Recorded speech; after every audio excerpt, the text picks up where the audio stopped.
안녕하세요. 오늘 소개해드릴 책은 스티브 잡스입니다. 이 책은 잡스가 생전에 권한을 부여한 유일한 공식 전기입니다. 저자는 벤자민 프랭클린, 아인슈타인, 다빈치 등의 전기를 쓴 전기작가 월터 아이작슨입니다.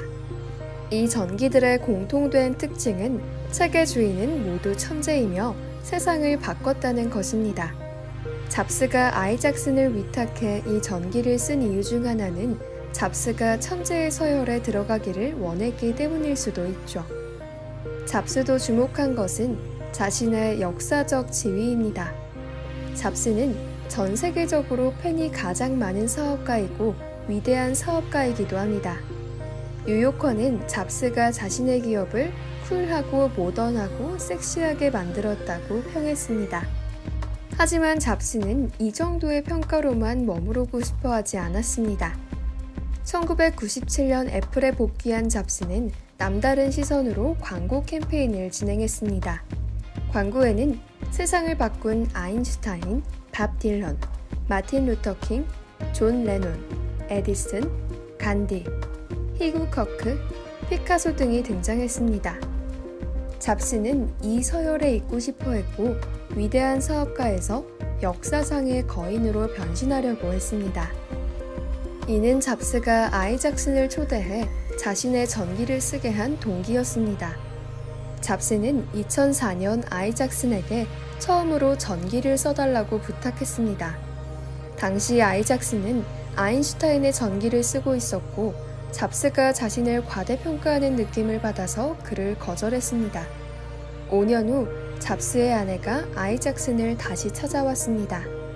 아이작슨은 잡스가 2004년에 전기를 써달라고 부탁한 것이 첫 번째 암 수술을 앞두었기 때문이라는 것을 알게 되었습니다. 그 후 5년간 잡스는 암과 투병하면서도 신기한 제품들을 내놓았습니다. 잡스가 암에 걸린 후 애플의 제품은 세대 교체의 아이팟, 재발명 전화의 아이폰, 애플의 새로운 생명을 가져다 주었습니다. 2009년 말 아이작슨은 잡스를 위해 이 전기를 쓰기로 결정했습니다. 잡스의 일생은 전형적인 히어로의 여행이었습니다. 그는 젊은 나이에 친구들과 부모님의 차구에서 함께 애플사를 창업해 성공하고 유명해졌습니다. 그러나 잡스는 괴벽한 성격으로 주주와 이사회의 결정으로 애플에서 쫓겨났습니다. 그 후 11년 동안 컴퓨터 회사를 창업했지만 제품 판매량과 영향력은 제한적이었습니다. 그는 또한 애니메이션 스튜디오 픽사를 인수하여 무심코 애니메이션 제작사 거물을 배출했습니다. 그리고 애플사가 파산하기 직전에 다시 돌아왔습니다. 그는 14년 만에 파산 위기에 처한 이 회사를 전 세계에서 시가총액이 가장 높은 회사로 성장시켰습니다.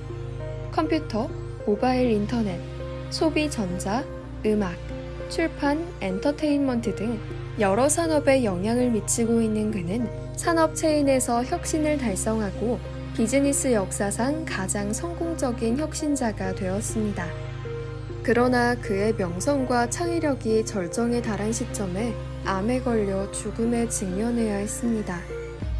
전기 작가에게 이것은 천재 이루의 일생 스토리입니다. 잡스는 유명한 통제욕이 넘치는 사람이지만 이 전기에서 그는 전기 저자의 절대적인 자유 공간을 주기로 약속했습니다. 작가는 2년 동안 잡스와 40여 차례 인터뷰를 했고 100여 명의 가족, 친구, 라이벌, 동료들과 인터뷰를 진행했습니다. 이 책은 잡스의 사망 19일 후에 출판되었고 잡스의 사망과 함께 2011년 전 세계에서 가장 중요한 사건 중 하나가 되었습니다. 잡스는 늘 자신을 에디슨에 비유했지만 에디슨과는 달리 잡스 자신은 아무것도 발명하지 않았습니다. 최초의 개인용 컴퓨터는 애플이 발명한 것이 아니었고 마우스도 그의 발명품이 아니었습니다. 픽사는 루카스가 창업했고 최초의 디지털 음악 플레이어는 싱가포르에서 나왔습니다. 잡스의 재능은 트렌드를 읽고 컴퓨터 산업을 소비전자 산업과 결합하는 것입니다. 그는 디지털 제품을 트레이드마크로 하는 생활 방식을 만들었고, 애플은 이러한 생활 방식의 핵심 기술 제공자로 자리 잡았습니다. 그는 초기 아이디어를 개발, 보완, 개조, 정형, 조화 등 수백 번의 절차를 거쳐 완벽하게 만들고 양산할 수 있도록 추진할 수 있습니다. 디지털 제품을 좋아하는 사람은 누구나 하드웨어와 소프트웨어, 콘텐츠의 요구가 점점 높아지고 있기에 우수한 제품의 개발 과정 중 고단함과 복잡함을 상상하기 어렵습니다. 어떤 사람들에게 잡스는 신과 같은 우상입니다. 어떤 사람들에게 잡스는 대단한 제품 설계자입니다. 어떤 사람들에게 잡스는 대신할 수 없는 라이벌입니다. 그렇다면 실제 잡스는 어떤 사람이었을까요? 그의 창의력과 상상력, 그리고 지속적인 혁신의 동력은 어디서 나오는 걸까요? 어떤 신앙과 가치관을 추구할까요? 그에 대한 개인적인 삶과 관리 스타일에서 이기적이고 거칠고 냉혹한 면은 어떻게 봐야 하는 걸까요?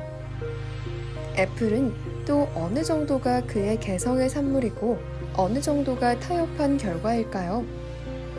이 모든 궁금증을 모두 이 책에서 그 답을 찾을 수 있습니다.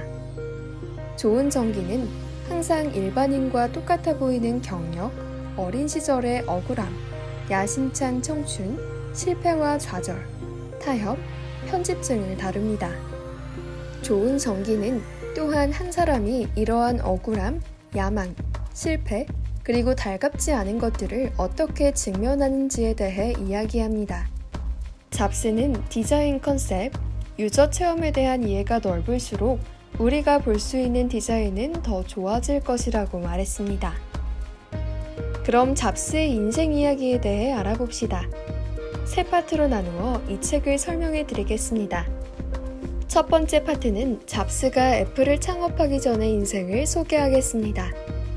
잡스의 성장 과정에서 무엇이 그의 개성과 세상을 바라보는 방식에 영향을 주었을까요? 두 번째 파트는 잡스의 성격과 애플 제품과의 관계를 분석해 보겠습니다. 잡스의 완벽주의와 이기적이고 난폭하고 통제욕이 강한 성격이 애플에 어떤 영향을 미쳤을까요?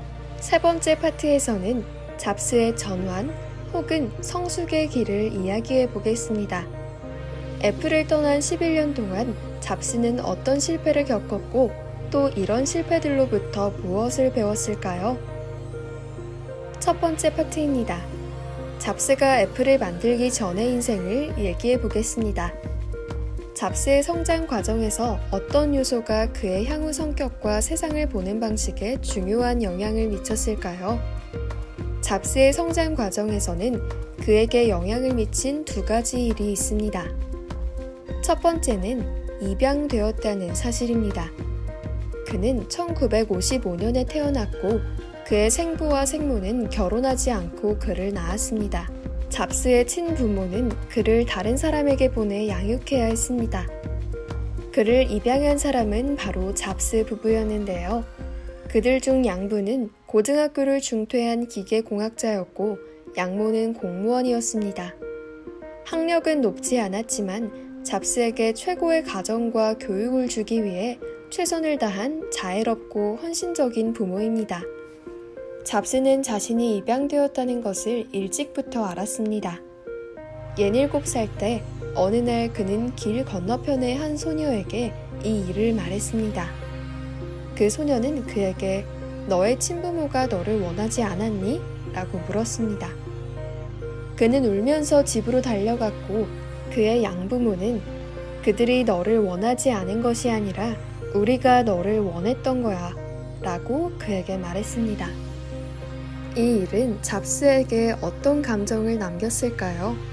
잡스는 자신이 결코 버려진 적이 없다고 느꼈고 그의 양부모는 잡스 자신이 특별하다고 말했습니다.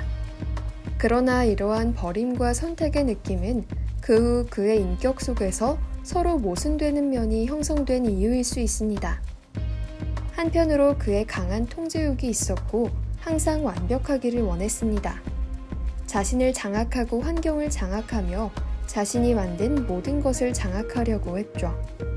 다른 한편 그는 또한 자신이 특별하다고 느꼈습니다. 세상의 규칙이 그에게 적용되지 않았기 때문에 그는 또한 자신이 이 규칙들에 얽매이는 것을 허락하지 않았습니다.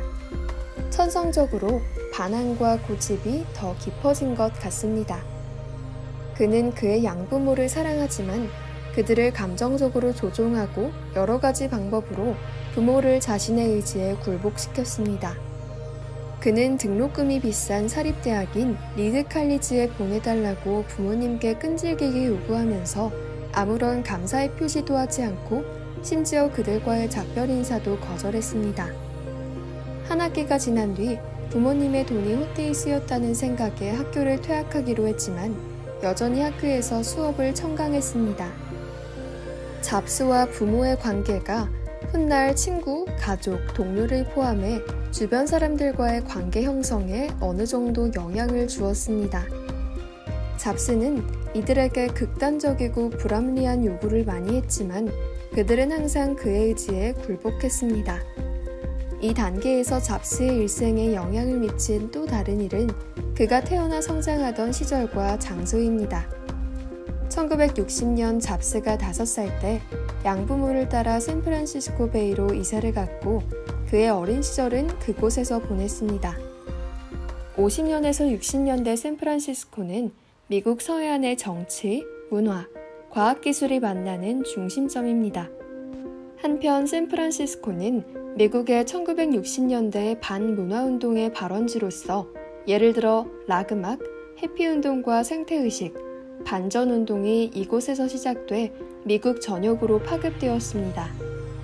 다른 한편 잡스가 살던 동네는 캘리포니아 산타클라라 밸리의 핵심 구역으로 실리콘밸리 엔지니어 문화의 본 고장입니다. 잡스의 어린 시절은 바야흐로 산타클라라가 전통적인 농업도시에서 IT 전자산업도시로 변화하는 단계였습니다. 당시 미국은 전 세계에서 가장 잘 나가는 나라로 스탠퍼드대와 미국 군부는 이곳에 막대한 자금과 지적 자원을 쏟아부으며 밸리 전역의 경제가 급속히 발전했습니다. 1971년 이곳은 공식적으로 실리콘밸리로 명명되었습니다.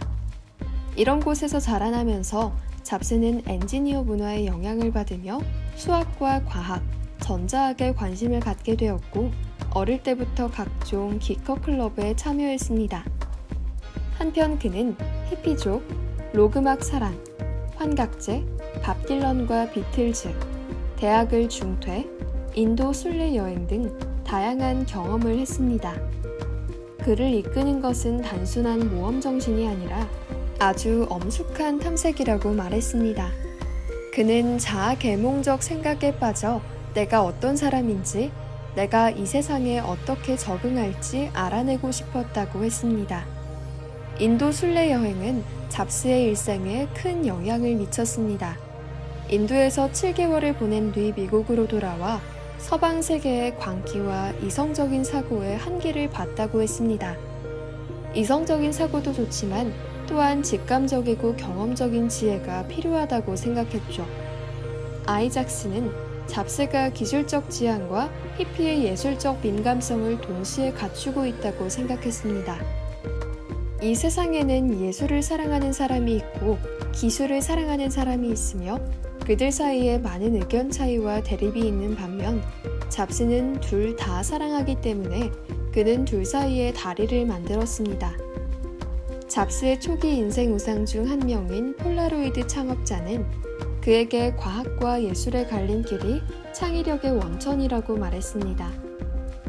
잡스는 애플의 발표회에 서로 교체하는 도로표지, 인문예술로와 과학기술로를 여러 차례 사용했는데 이 두 길이 만나는 곳에 애플이 서 있기를 바랬습니다. 애플의 모든 제품에서 테크놀로지는 반드시 완벽한 디자인, 외관, 감촉, 정교함, 인간성, 심지어 낭만과 결합된 것을 볼 수 있습니다. 하지만 잡스는 이 기로에 서 있고 이 세계와 어울리지 않게 괴짜, 심지어 미친 사람으로 간주되기도 했습니다. 실리콘밸리 덕분에 이런 사람들에게는 각별한 관용과 보호가 있습니다. 이 관용과 보호가 없었다면 잡스가 이처럼 큰 성공을 이루기는 훨씬 어려웠을 것입니다. 여기서 간단한 예를 하나 들겠습니다. 잡스는 13세 때 휴렛퍼커드 클럽에 가입해 HP가 만든 부품을 달라고 당시 HP의 CEO 빌 슐릿에게 직접 전화를 걸었습니다. 상대방은 전화를 받았을 뿐만 아니라 그와 20분 정도 이야기를 나누었습니다. 그는 원하는 부품뿐만 아니라 여름 인턴십 일자리도 얻을 수 있었습니다. 잡스는 자신의 실리콘밸리 기술에 대한 믿음이 실리콘밸리의 이러한 개방적인 분위기에서 서서히 쌓였다고 생각합니다. 첫 번째 파트의 내용을 간단히 요약해 보겠습니다. 이 파트는 잡스가 성장하면서 그에게 평생 영향을 미친 두 가지 일을 소개했습니다. 하나는 그가 친부모에게 버림을 받고 양아버지와 양어머니의 보살핌을 받는 일인데요. 이 일은 그가 외부 세계에 대한 통지욕이 넘치고 동시에 자신이 특별하다고 느끼기 때문에 세상의 규칙은 그에게 적용되지 않았습니다. 두 번째는 샌프란시스코와 실리콘밸리 일대에서 태어나 어릴 적부터 과학과 예술의 교차로에 서 있게 한 것으로 극도의 기술 민감성과 히피의 예술적 민감성을 겸비하게 되었죠. 두 번째 파트입니다. 다음은 잡스의 개성적인 특성과 애플 제품과의 관계를 이야기하겠습니다. 잡스는 매우 복잡한 영혼임이 틀림없습니다. 한편으로 그는 미, 디자인, 그리고 기술에 열광적인 열정을 가지고 있지만 다른 한편으로는 그의 성격은 이기적이고 난폭하고 통제욕이 강하며 심지어 냉혹한 면이 있습니다. 이들 사이에 필연적인 관계가 있는 걸까요? 많은 사람들이 애플이 잡스의 개성의 산물이라고 하는데 이러한 설명은 정확한 걸까요? 저자의 대체적인 관점은 잡스의 성공의 정수는 역설적인 개성과 행동 방식을 잘 조화시킨 데 있다는 것입니다. 애플사는 어느 정도는 잡스의 개성의 산물입니다. 그의 성격 중 나쁜 면은 적어도 상당 부분 그가 미, 디자인, 제품, 위대한 회사를 만드는 것에 대한 열정과 연관이 있습니다. 우선 잡스의 완벽주의 성향, 그리고 디테일에 대한 극도의 관심은 양아버지인 잡스의 영향에서 비롯되었습니다. 기계사인 양아버지가 어릴 때부터 완벽을 추구한다는 것은 남들이 볼 수 없는 곳이라도 최선을 다해야 한다는 것을 의미한다고 가르쳤습니다. 예를 들어 집 앞 울타리를 같이 페인팅할 때 양아버지는 잡스에게 울타리 뒷면도 완벽하게 페인팅하라고 했습니다. 비록 다른 사람들은 이곳을 볼 수 없지만 자기 스스로는 볼 수 있으니까요. 진정한 예술가는 결코 타협하지 않습니다. 잡스는 워즈니악과 양아버지의 차고에서 애플의 1세대 컴퓨터를 도맡아 하는 것으로부터 그 후에 아이팟, 아이폰, 아이패드, 그리고 심지어 애플 매장에 이르기까지 이 원칙을 지켜왔으며 그가 만들어낸 것은 완벽함입니다. 이러한 완벽주의가 원가, 공정, 효익에 손상을 입힐 수 있고 그의 직원들의 업무 강도를 높이고 그들의 감정을 상하게 하더라도 그는 자신의 의견을 고수했습니다. 예를 들어 애플 2세대 컴퓨터를 개발할 때 그는 회로판 설계가 제대로 되지 않았다는 이유로 최초의 회로판 설계를 거부했습니다. 매킨토시 컴퓨터를 개발하면서 폰트 디자인, 어떤 글꼴 모양이 가장 보기 좋고 어떤 간격이 가장 합리적이고 어떤 디자인이 가장 우아한지에 집착했습니다. 주위 사람들은 그가 사소한 서체를 위해 그렇게 많은 시간과 노력을 들일 가치가 없다고 생각했습니다. 아이맥을 개발할 때 완벽한 플라스틱 케이스를 디자인하기 위해 디자인팀을 데리고 사탕 공장을 견학했습니다. 반투명의 색채를 어떻게 하면 좀 더 역동적으로 만들 수 있는지 배우기 위해서 말입니다. 애플 매장 인테리어를 디자인할 때 그는 옅은 색의 나무 바닥재가 너무 평범해서 회색빛의 파란색 석재를 수입해야 한다고 생각했습니다. 10%의 원가로 콘크리트와 같은 색깔과 무늬를 모방할 수 있었지만 그는 수입품을 사용하기를 견지했습니다. 잡스의 완벽주의와 관련해서 책에서 대표적인 사례를 들었습니다. 한 번은 그의 암이 악화되어 병원에 입원하여 중환자실에 이송되어 며칠 동안 혼수 상태였다가 깨어났습니다. 의사가 그에게 산소 마스크를 씌우려고 했으나 그는 마스크가 못생겼다며 쓰지 않았습니다. 그는 의사에게 5가지의 다른 마스크를 가져다가 선택하게 해달라고 했습니다. 그는 또한 그의 손가락에 부착된 의료기기를 싫어하고 너무 어렵고 복잡하며 어떻게 그것을 더 간결하게 만들 수 있는지에 대한 조언을 해주었습니다. 목숨이 위태로운 상황에서도 그는 강한 통제욕과 디자인에 대한 집착을 포기하지 않았습니다. 잡스의 완벽주의는 다른 사람에 대한 디자인을 극도로 까다롭게 하는 동시에 다른 사람이 자신의 디자인을 움직이지도 못하게 하는 것입니다. 그는 한때 애플 2세대 컴퓨터에 확장 슬롯 2개, 프린터 1개, 모뎀 1개만 허용하려 했으나 공동 창업자 스티브 워즈니악이 반대했습니다. 워즈니악은 결국 2세대 컴퓨터에 8개의 확장 슬롯을 설치했습니다.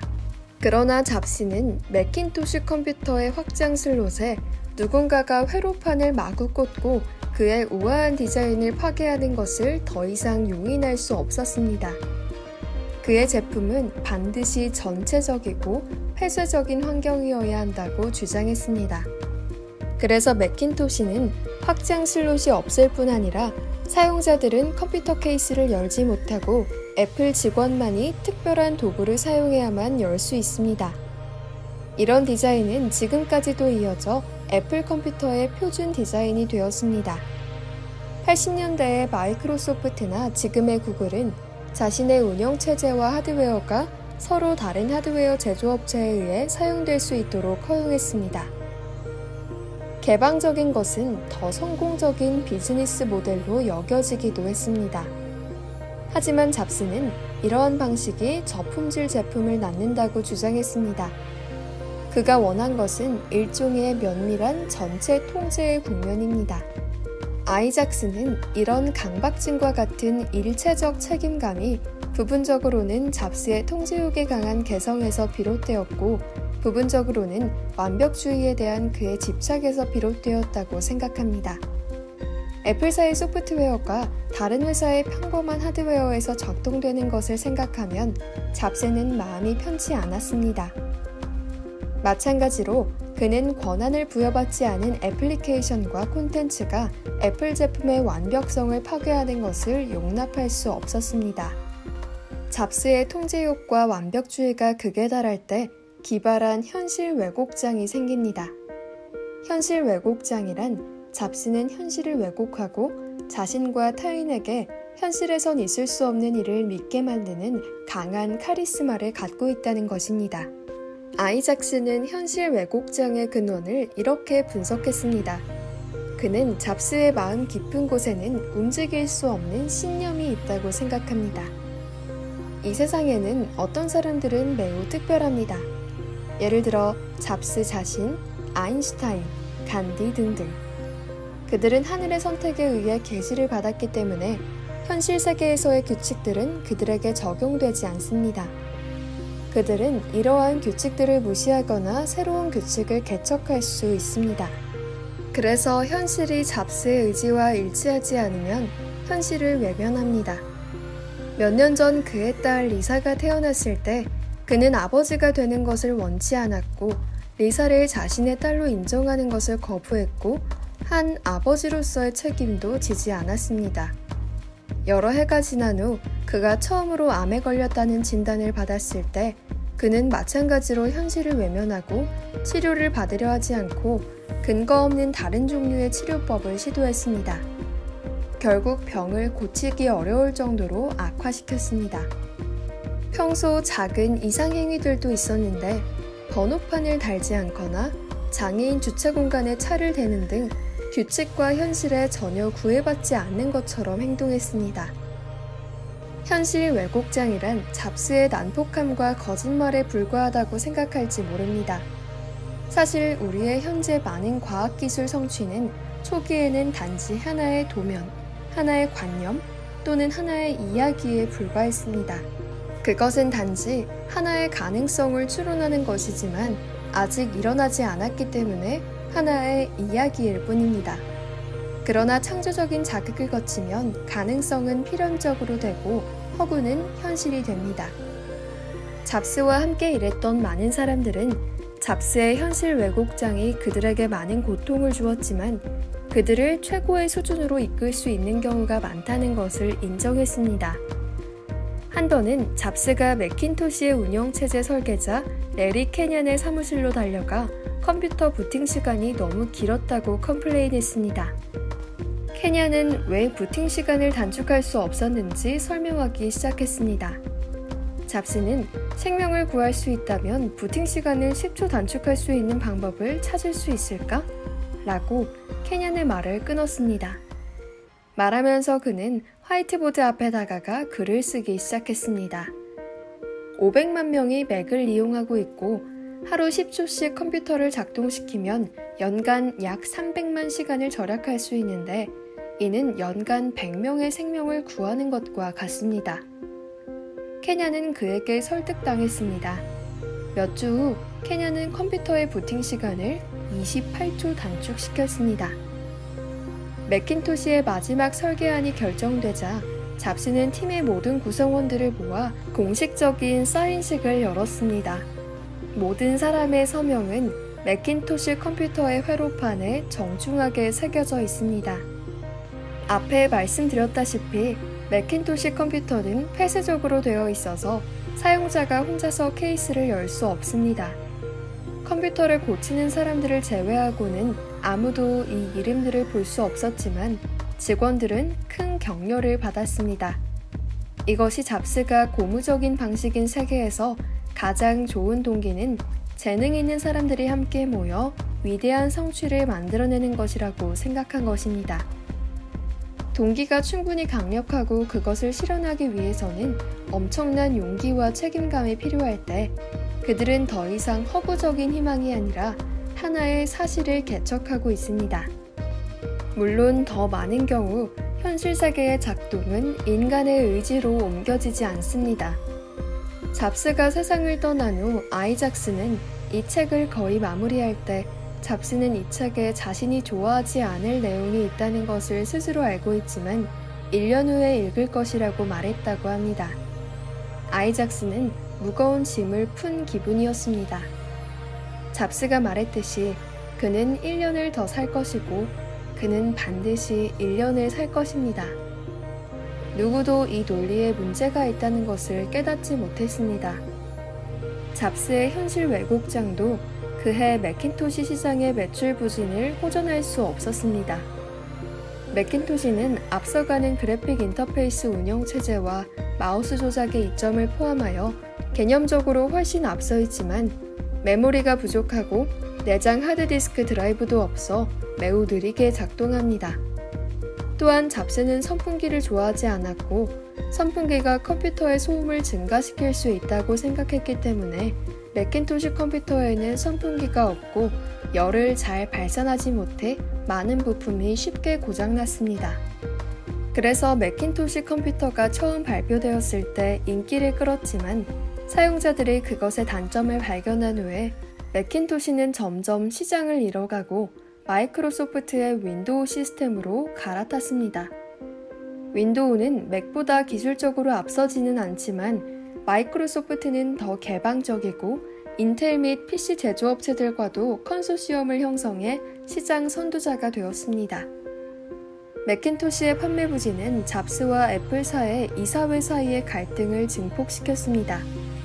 결국 잡스는 이사회에 의해 쫓겨나 그가 창업한 애플을 떠났습니다. 두 번째 파트의 내용을 간단히 요약하자면 잡스의 미, 디자인에 대한 열광, 그의 완벽주의 성향과 강한 통제욕, 그리고 이 모든 것이 어떻게 만들어졌는지에 대해 이야기했습니다.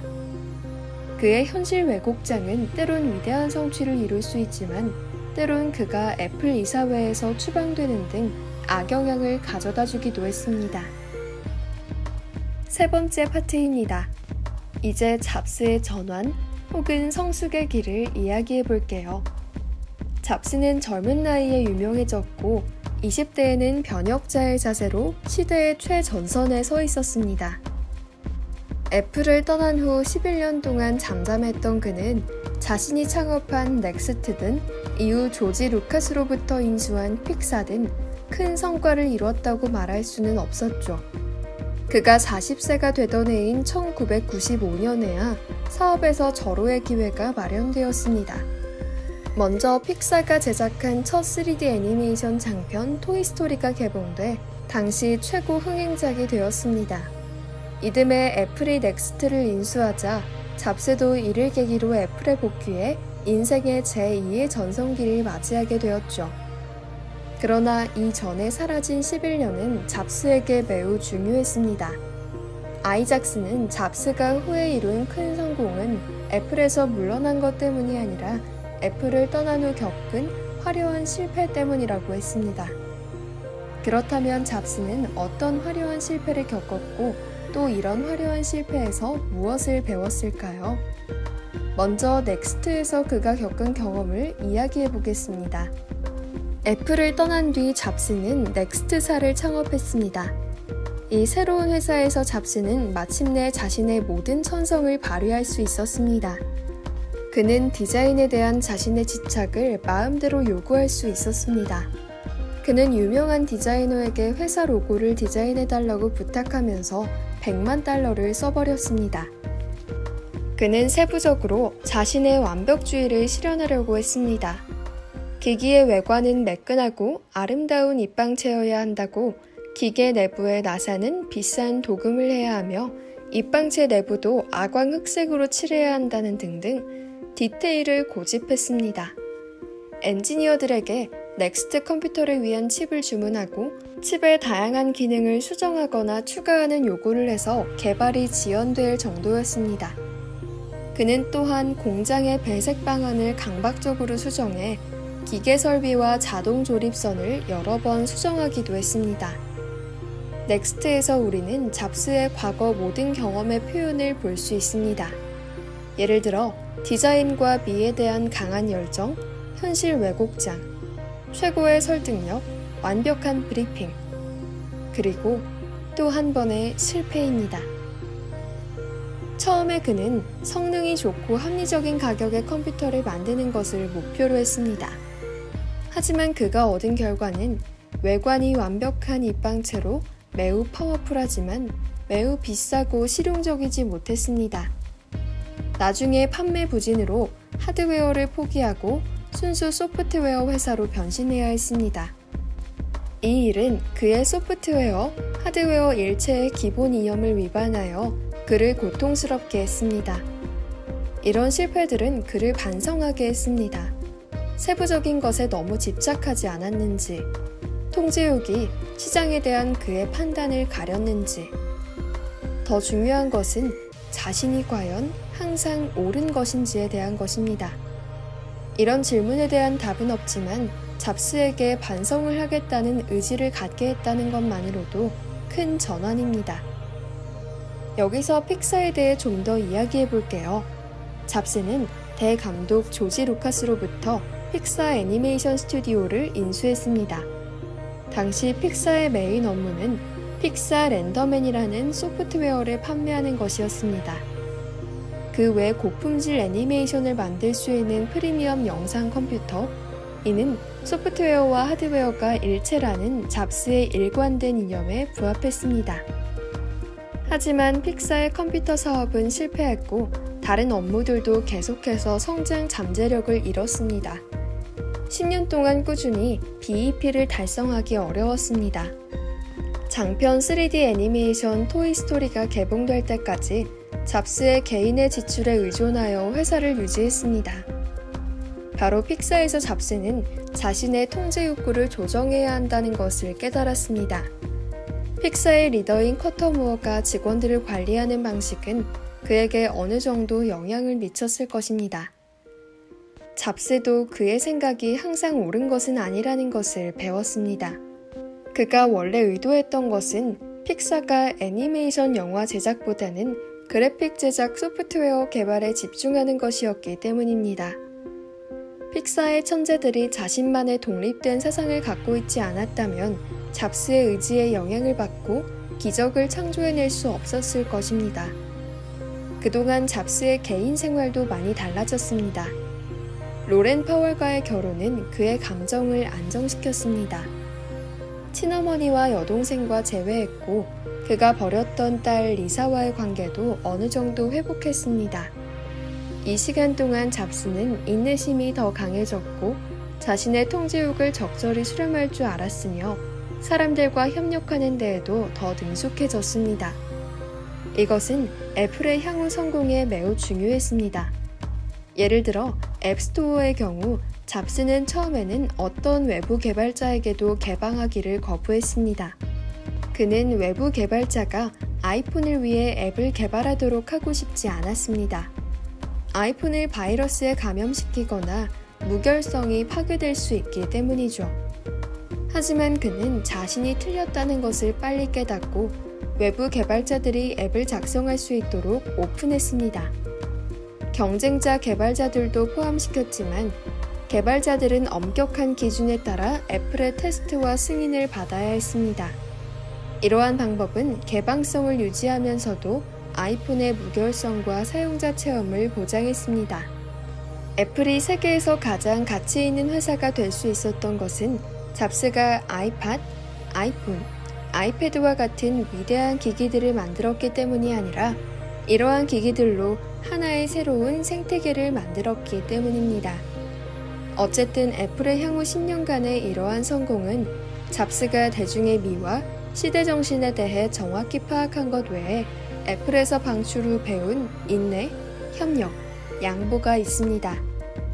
여기까지가 세 번째 파트의 내용입니다.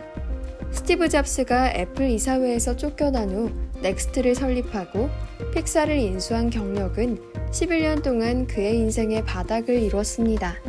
하지만 그 실패들이 그를 재창조하고 애플로 복귀하는 데 도움을 주었고 모두가 알다시피 더 큰 성공을 거두었습니다. 마무리입니다. 마지막으로 이 책의 내용을 요약해 보겠습니다. 우선 우리는 잡스의 입양된 과거, 그리고 그가 태어나고 자란 샌프란시스코 일대가 어떻게 그를 처음 과학과 예술의 기로에 서게 했는지에 대해 살펴봤습니다.